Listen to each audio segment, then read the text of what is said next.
You're not broke because you don't earn enough. You're technically broke because money is leaking. And it's not just leaking, it's leaking silently. And today I'm going to show you exactly where your money is going. Yes, we always hear many times where people say, I've gotten paid my salary. I don't know exactly where my money is going. So today we're going to be discussing exactly where this income or this salary is going.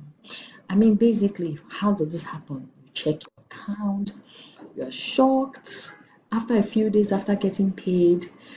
But I didn't buy anything big, I didn't buy anything major.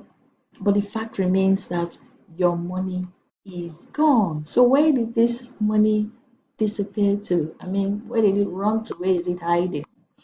So the truth is that when it comes to financial analysis of status, in terms of your income or your salary, there are certain leakages or certain things that makes your money leak or leave you without, a trace. And I'll just be listing a few places where your money really goes to without you knowing. Or maybe you know you're not just aware. So I'll be listing a few of them and I'll be starting with small daily spending. Now, some of these things that I'm going to be mentioning, I'm also guilty of them personally. So I'm also speaking from experience apart from being a financial advisor. Now, small daily spending basically is when you spend your monies on little snacks, subscriptions, or impulsive buying things you did not plan to even purchase in the first place. Because that is the basic reason why I always advise you should have a budget you live by. If you don't have a budget to live by, there's a very high tendency of you spending monies on things you did not even plan for in the first place. Number two is lifestyle pressure. There's some things that happen to us in terms of influence. I'm not talking about unexpected expenses. I'm talking about things that pressure us in terms of how we want to present ourselves, the things we are trying to keep up with, and this is not keeping up with the Kardashians. This is basically when things like social media, our friends, our families, our colleagues are influencing our lifestyle. It's not really us, but we tend to find ourselves spending more than we should because we want to keep up, we want to have this presentation or packaging or facade to make it look like everything is going on well. And not that things are not going on well, but it's going to push you to live far above expectations or far above what you actually earn in terms of income or salary. Now, the third one is lack of tracking. You should be able to track your expenses. If you don't track your expenses, trust me, you're going to find yourself every time at the end of the month or before the end of the month broke, not even sure exactly of what you're spending. Now, this is where budgeting also is very important. Sometimes we step out of budget. It's normal. It happens to everyone.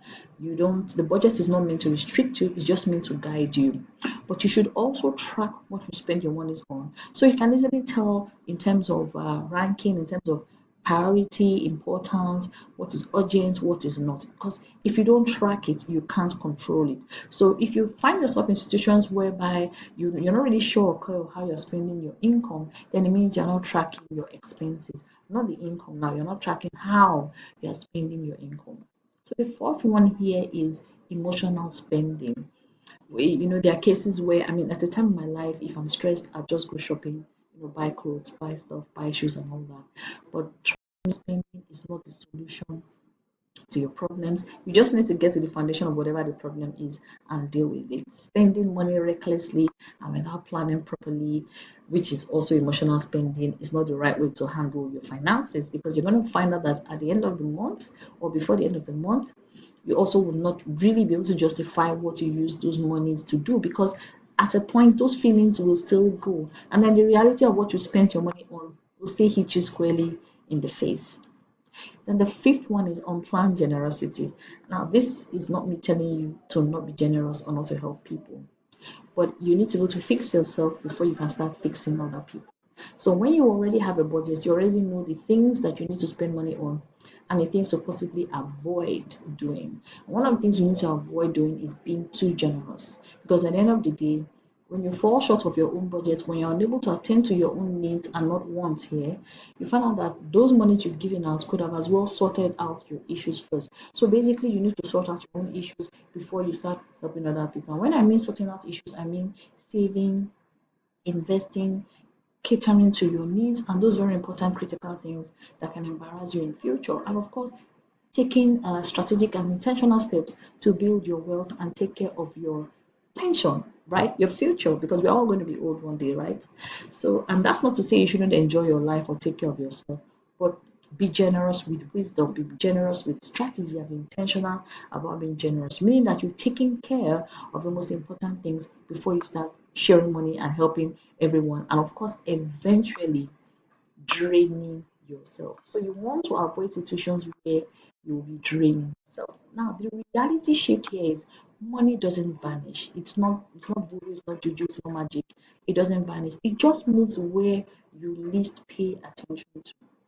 So if you're not strategic and intentional, if you're not paying attention to how you spend, your money is going to be going to where you're not paying enough attention. So you have to be very, very intentional about how you spend your finance.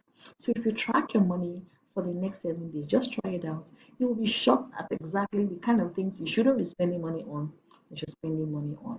And you can even go further and extend it to 30 days, and you will really be amazed and the things you've been spending money on that you ideally you shouldn't be, or the things that are making you fall short of having enough cash or income to take care of yourself to the end of the month. So if you need guidance and further help, or if you have any questions, please drop in the comment section, and I'll be very glad to also support you if you're trying to find out those little habits or things that are not allowing your income to stay, or better still, find out if it's a question of poor budgeting, lack of discipline, or basically maybe you needing more income to be able to take care of yourself. So as usual, I look forward to hearing from you in the comment section, and I'll be seeing you in the next video.